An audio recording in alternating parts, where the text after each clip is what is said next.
ആകാശവാണി.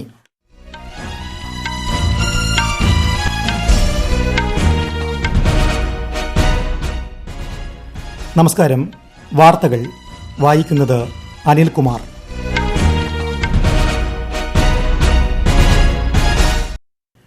പ്രധാന വാർത്തകൾ. പ്രധാനമന്ത്രി നരേന്ദ്രമോദിയുടെ കുവൈറ്റ് സന്ദർശനത്തിന് ഉജ്ജ്വല തുടക്കം. കുവൈറ്റ് അമീറുമായും കിരീടാവകാശിയുമായും പ്രധാനമന്ത്രി കൂടിക്കാഴ്ച നടത്തും. കേന്ദ്ര ധനമന്ത്രി നിർമ്മല സീതാരാമന്റെ അധ്യക്ഷതയിൽ രാജസ്ഥാനിൽ ചേർന്ന 55ാമത് GST കൌൺസിൽ യോഗം സമാപിച്ചു.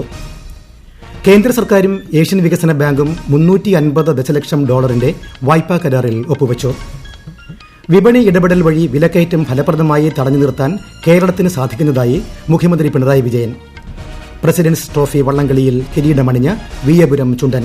4ാമത് ചാമ്പ്യൻസ് ബോട്ട് ലീഗ് കിരീടം കാരിച്ചാൽ ചുണ്ടന്. അണ്ടർ 19 വനിതാ T20 ഏഷ്യാകപ്പ് ഫൈനലിൽ നാളെ ഇന്ത്യ ബംഗ്ലാദേശ് പോരാട്ടം. വാർത്തകൾ വിശദമായി. 2 ദിവസത്തെ സന്ദർശനത്തിനായി കുവൈറ്റിലെത്തിയ പ്രധാനമന്ത്രി നരേന്ദ്രമോദിക്ക് കുവൈറ്റ് അമീറിന്റെ നേതൃത്വത്തിൽ ഊഷ്മള സ്വീകരണം.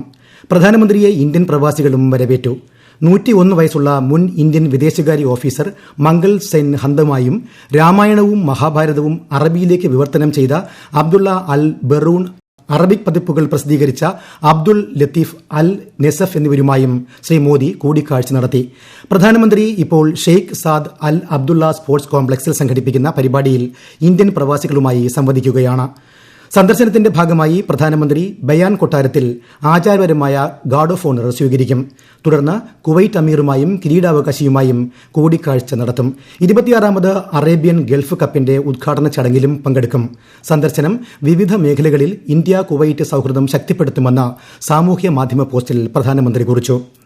കേന്ദ്ര ധനമന്ത്രി നിർമ്മല സീതാരാമന്റെ അധ്യക്ഷതയിൽ രാജസ്ഥാനിലെ ജയ്സാൽമീറിൽ ചേർന്ന 55ാമത് GST കൌൺസിൽ യോഗം സമാപിച്ചു. ഗോവ, ഹരിയാന, ജമ്മുകാശ്മീർ, മേഘാലയ, ഒഡീഷ മുഖ്യമന്ത്രിമാർ, അരുണാചൽ പ്രദേശ്, ബീഹാർ, മധ്യപ്രദേശ്, തെലങ്കാന ഉപമുഖ്യമന്ത്രിമാർ, കേരളമടക്കമുള്ള വിവിധ സംസ്ഥാനങ്ങളിലെയും കേന്ദ്രഭരണ പ്രദേശങ്ങളിലെയും ധനമന്ത്രിമാർ എന്നിവർ യോഗത്തിൽ പങ്കെടുത്തു. ചരക്ക് സേവന നികുതിയുമായി ബന്ധപ്പെട്ട നിരവധി സുപ്രധാന വിഷയങ്ങൾ യോഗത്തിൽ ചർച്ച ചെയ്തു.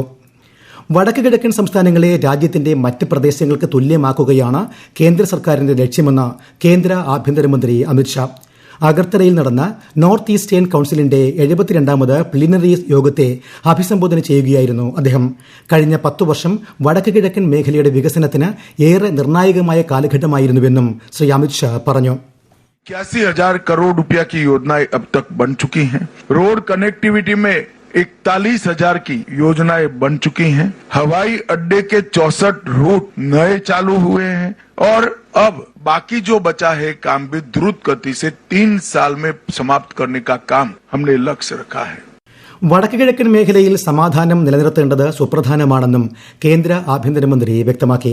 പ്രദേശത്ത് തീവ്രവാദ പ്രവർത്തനങ്ങളിൽ 71% കുറവുണ്ടായതായി മേഖലയുടെ വികസന ചുമതലയുള്ള കേന്ദ്രമന്ത്രി ജ്യോതിരാദിത്യ സിന്ധ്യ യോഗത്തിൽ അറിയിച്ചു. വടക്ക് കിഴക്കൻ മേഖലയുടെ പ്രത്യേക ഭൂപ്രകൃതി കണക്കിലെടുത്ത് ധനസഹായത്തിനായി പ്രത്യേക മാർഗനിർദ്ദേശങ്ങൾ രൂപീകരിക്കണമെന്ന് കേന്ദ്ര ആഭ്യന്തരമന്ത്രി Amit Shah. NABARD, RBI, north eastern development finance corporation limited എന്നിവയ്ക്ക് ഇതു സംബന്ധിച്ച നിർദ്ദേശം നൽകി. അഗർത്തലയിൽ നോർത്ത് ഈസ്റ്റ് ബാങ്കേഴ്സ് കോൺക്ലേവിനെ അഭിസംബോധന ചെയ്യുകയായിരുന്നു അദ്ദേഹം. വടക്ക് കിഴക്കൻ മേഖലയിൽ പുരോഗതിയും വികസനവും ഉറപ്പാക്കേണ്ടത് രാജ്യത്തിന്റെ ആകെ ഉത്തരവാദിത്തമാണെന്ന് കേന്ദ്രമന്ത്രി പറഞ്ഞു. 100 ദിന ക്ഷയരോഗ നിർമ്മാർജ്ജന ക്യാമ്പയിന്റെ ഭാഗമായി കേന്ദ്ര ആരോഗ്യമന്ത്രി JP നഡ്ഡ ഇന്ന് സംസ്ഥാനങ്ങളിലെയും കേന്ദ്രഭരണ പ്രദേശങ്ങളിലെയും മുഖ്യമന്ത്രിമാരുമായും ആരോഗ്യമന്ത്രിമാരുമായും ചർച്ച നടത്തി. പ്രചാരണ പരിപാടിയുടെ പുരോഗതി നിരീക്ഷിക്കാൻ അദ്ദേഹം മുഖ്യമന്ത്രിമാരുടെ പിന്തുണ അഭ്യർത്ഥിച്ചു. സാമൂഹിക അവബോധം ശക്തമാക്കുന്നതിന് നിയമസഭാ സാമാജികരുടെ സജീവ പങ്കാളിത്തമുണ്ടാകണമെന്നും അദ്ദേഹം പറഞ്ഞു. കേന്ദ്ര സർക്കാരും ഏഷ്യൻ വികസന ബാങ്കും തമ്മിൽ $350 ദശലക്ഷം വായ്പാ കരാറിൽ ഒപ്പുവച്ചു. Multi model and integrated logistic ecosystem പരിപാടിയുടെ പ്രോഗ്രാമിന്റെ ഭാഗമാണ് ഈ വായ്പാ പദ്ധതി. ഉൽപാദനം വർദ്ധിപ്പിക്കുന്നതിനും വിതരണ ശൃംഖല മെച്ചപ്പെടുത്തുന്നതിനും ലക്ഷ്യമിട്ടുള്ള 2 പ്രോഗ്രാമുകളാണ് ഇതിൽ ഉൾപ്പെടുന്നത്. കേന്ദ്ര ഊർജ്ജ നഗരകാര്യമന്ത്രി മനോഹർ ലാൽ 2 ദിവസത്തെ സന്ദർശനത്തിനായി ഇന്ന് കേരളത്തിലെത്തും. മുഖ്യമന്ത്രി പിണറായി വിജയനുമായി അദ്ദേഹം നാളെ തിരുവനന്തപുരത്ത് കൂടിക്കാഴ്ച നടത്തും. ഊർജ്ജ നഗരകാര്യ പദ്ധതികളുടെ അവലോകനവും സന്ദർശനത്തിന്റെ ഭാഗമായി നടക്കും. മറ്റന്നാൾ കൊച്ചി സന്ദർശിക്കുന്ന അദ്ദേഹം വാട്ടർ മെട്രോ പ്രവർത്തനങ്ങളും വിലയിരുത്തും. ഈ വാർത്തകൾ ആകാശവാണിയിൽ നിന്ന്. ആകാശവാണി വാർത്തകളും വാർത്താ അധിഷ്ഠിത പരിപാടികളും All India Radio news Thiruvananthapuram YouTube ചാനലിലും at All India Radio news Thiruvananthapuram Facebook പേജിലും AIR ന്യൂസ് _തിരുവനന്തപുരം ഇൻസ്റ്റഗ്രാം അക്കൌണ്ടിലും at AIR news _TVM X ഹാൻഡിലും ലഭ്യമാണ്.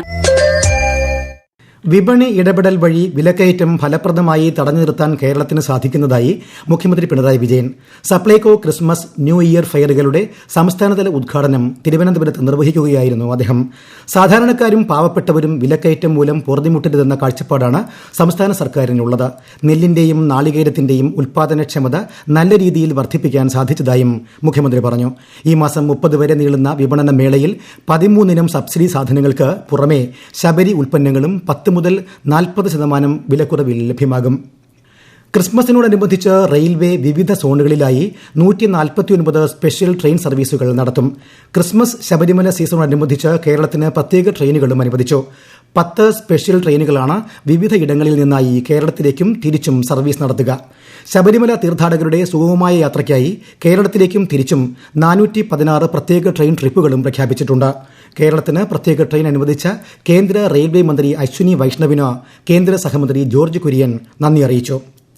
ദേശീയ റോസ്ഗാർ മേളയുടെ ഭാഗമായി കേന്ദ്ര ആഭ്യന്തര മന്ത്രാലയത്തിന്റെ ആഭിമുഖ്യത്തിൽ തിങ്കളാഴ്ച രാവിലെ തിരുവനന്തപുരത്ത് സംഘടിപ്പിക്കുന്ന തൊഴിൽ മേളയിൽ കേന്ദ്ര സഹമന്ത്രി സുരേഷ് ഗോപി മുഖ്യാതിഥിയാകും. പ്രധാനമന്ത്രി നരേന്ദ്രമോദി വീഡിയോ കോൺഫറൻസിംഗ് വഴി നിയമന ഉത്തരവുകൾ വിതരണം ചെയ്യും. ശബരിമലയിൽ ഭക്തജന തിരക്ക് നിയന്ത്രണ വിധേയമാക്കാൻ ഈ മാസം 25, 26 തീയതികളിൽ വെർച്വൽ ക്യൂ തത്സമയ ബുക്കിംഗുകളിൽ ക്രമീകരണം ഏർപ്പെടുത്തും. ഈ മാസം 25-ന് 50,000 തീർത്ഥാടകരെയും 26-ന് 60,000 തീർത്ഥാടകരെയുമാണ് വെർച്വൽ ക്യൂ വഴി അനുവദിക്കുക. സ്പോട്ട് ബുക്കിംഗ് 5,000 വീതമായി പരിമിതപ്പെടുത്തും. കൊല്ലത്ത് നടന്ന പ്രസിഡന്റ്സ് ട്രോഫി വള്ളംകളിയിൽ വിയപുരം ചുണ്ടൻ ജേതാവ്. 4ാമത് ചാമ്പ്യൻസ് ബോട്ട് ലീഗ് കിരീടം കാരിച്ചാൽ ചുണ്ടനും നേടി. വിശദാംശങ്ങളുമായി ആകാശവാണി കൊല്ലം ജില്ലാ പ്രതിനിധി നീരജ് ലാൽ. അഷ്ടമുടിക്കായലിൽ നടന്ന അത്യന്തം ആവേശകരമായ മത്സരത്തിൽ 3 മിനിറ്റ് 53 സെക്കൻഡ് 85 മൈക്രോ സെക്കൻഡിൽ 1100 മീറ്റർ തുഴഞ്ഞെത്തിയാണ് വില്ലേജ് ബോട്ട് ക്ലബ്ബ് കൈനകരി തുഴഞ്ഞ വിയപുരം ചുണ്ടൻ പ്രസിഡന്റ്സ് ട്രോഫി നേടിയത്. 1 സെക്കൻഡ് 29 മൈക്രോ സെക്കൻഡ് വ്യത്യാസത്തിലാണ് കാരിച്ചാലിന് പ്രസിഡന്റ്സ് ട്രോഫി നഷ്ടമായത്. എങ്കിലും ഇത്തവണത്തെ CBL പോയിന്റ് നിലയിൽ ഒന്നാമതെത്തിയ പള്ളാതുരുത്തി ബോട്ട് ക്ലബിന്റെ കാരിച്ചാൽ ചുണ്ടൻ CBL ചാമ്പ്യനായി. CBL ട്രോഫിയും 25 ലക്ഷം രൂപയും കാരിച്ചാൽ ക്യാപ്റ്റൻ ഏറ്റുവാങ്ങി. 57 പോയിന്റ് നേടിയ വിയപുരം ചുണ്ടൻ CBL രണ്ടാമനായി. മലേഷ്യയിലെ കോലാലംപൂരിൽ നടക്കുന്ന അണ്ടർ-19 വനിതാ T20 ഏഷ്യ കപ്പ് ഫൈനലിൽ ഇന്ത്യ നാളെ ബംഗ്ലാദേശുമായി ഏറ്റുമുട്ടും. ഇന്ത്യൻ സമയം രാവിലെ 7 മണിക്കാണ് മത്സരം. ശ്രീലങ്കയെ 4 വിക്കറ്റിന് പരാജയപ്പെടുത്തിയാണ് ഇന്ത്യ ഫൈനലിൽ കടന്നത്. നേപ്പാളിനെ 9 വിക്കറ്റിന് പരാജയപ്പെടുത്തിയാണ് ബംഗ്ലാദേശ് ഫൈനലിലെത്തിയത്. അടുത്ത വർഷത്തെ IISF ജൂനിയർ ലോകകപ്പിന് ഇന്ത്യ ആതിഥേയത്വം വഹിക്കും. റൈഫിൾ, പിസ്റ്റൾ, ഷോട്ട്ഗൺ എന്നീ വിഭാഗങ്ങൾ ഉൾപ്പെടെ മത്സരങ്ങൾ നടക്കും. ടൂർണമെന്റിന്റെ തീയതികൾ തീരുമാനിച്ചിട്ടില്ല. ആഗോള കായിക രംഗത്ത് മുൻനിര സ്ഥാനമുറപ്പിക്കാൻ ഈ അവസരം വഴിയൊരുക്കുമെന്ന് ദേശീയ റൈഫിൾ അസോസിയേഷൻ പറഞ്ഞു. സന്തോഷ് ട്രോഫി ഫുട്ബോളിൽ ഇന്ന് നടന്ന മത്സരത്തിൽ രാജസ്ഥാനെതിരെ സർവീസസിന് 2 ഗോൾ ജയം. അല്പസമയത്തിനകം നടക്കുന്ന മത്സരത്തിൽ ബംഗാൾ മണിപ്പൂരിനെ നേരിടും. ഇന്ന് രാവിലെ നടന്ന മത്സരത്തിൽ ജമ്മു കാശ്മീർ തെലങ്കാനയെ പരാജയപ്പെടുത്തിയിരുന്നു. നാളെ നടക്കുന്ന പോരാട്ടത്തിൽ കേരളം ഡൽഹിയെ നേരിടും. സുപ്രീം കോടതി മുൻ ജഡ്ജി മദൻ ബി ലോക്കൂറിനെ UN ഇന്റേണൽ ജസ്റ്റിസ് കൌൺസിൽ ചെയർപേഴ്സണായി നിയമിച്ചു. 2028 നവംബർ 12 വരെ 4 വർഷത്തേക്കാണ് നിയമനം. ലോക്കൂറിനെ IJCയുടെ ചെയർപേഴ്സണായി നിയമിച്ചതിൽ സന്തോഷമുണ്ടെന്ന് UN secretary general Antonio Guterres പറഞ്ഞു. 2018 ഡിസംബർ 31-നാണ് ജസ്റ്റിസ് മദൻ ലോക്കൂർ സുപ്രീം കോടതി ജഡ്ജി സ്ഥാനത്ത് നിന്നും വിരമിച്ചത്. പ്രധാന വാർത്തകൾ വീണ്ടും. പ്രധാനമന്ത്രി നരേന്ദ്രമോദിയുടെ കുവൈറ്റ് സന്ദർശനത്തിന് ഉജ്ജ്വല തുടക്കം. കുവൈറ്റ് അമീറുമായും കിരീടാവകാശിയുമായും പ്രധാനമന്ത്രി കൂടിക്കാഴ്ച നടത്തും. കേന്ദ്ര ധനമന്ത്രി നിർമ്മല സീതാരാമന്റെ അധ്യക്ഷതയിൽ രാജസ്ഥാനിൽ ചേർന്ന 55ാമത് GST കൌൺസിൽ യോഗം സമാപിച്ചു. കേന്ദ്ര സർക്കാരും ഏഷ്യൻ വികസന ബാങ്കും $350 ദശലക്ഷം വായ്പാ കരാറിൽ ഒപ്പുവച്ചു. വിപണി ഇടപെടൽ വഴി വിലക്കയറ്റം ഫലപ്രദമായി തടഞ്ഞു നിർത്താൻ കേരളത്തിന് സാധിക്കുന്നതായി മുഖ്യമന്ത്രി പിണറായി വിജയൻ. പ്രസിഡന്റ്സ് ട്രോഫി വള്ളംകളിയിൽ കിരീടമണിഞ്ഞ വിയപുരം ചുണ്ടൻ. 4ാമത് ചാമ്പ്യൻസ് ബോട്ട് ലീഗ് കിരീടം കാരിച്ചാൽ ചുണ്ടന്. അണ്ടർ-19 വനിതാ T20 ഏഷ്യ കപ്പ് ഫൈനലിൽ നാളെ ഇന്ത്യ ബംഗ്ലാദേശ് പോരാട്ടം. വാർത്തകൾ കഴിഞ്ഞു. അടുത്ത വാർത്താ പ്രക്ഷേപണം രാത്രി 8:35-ന്.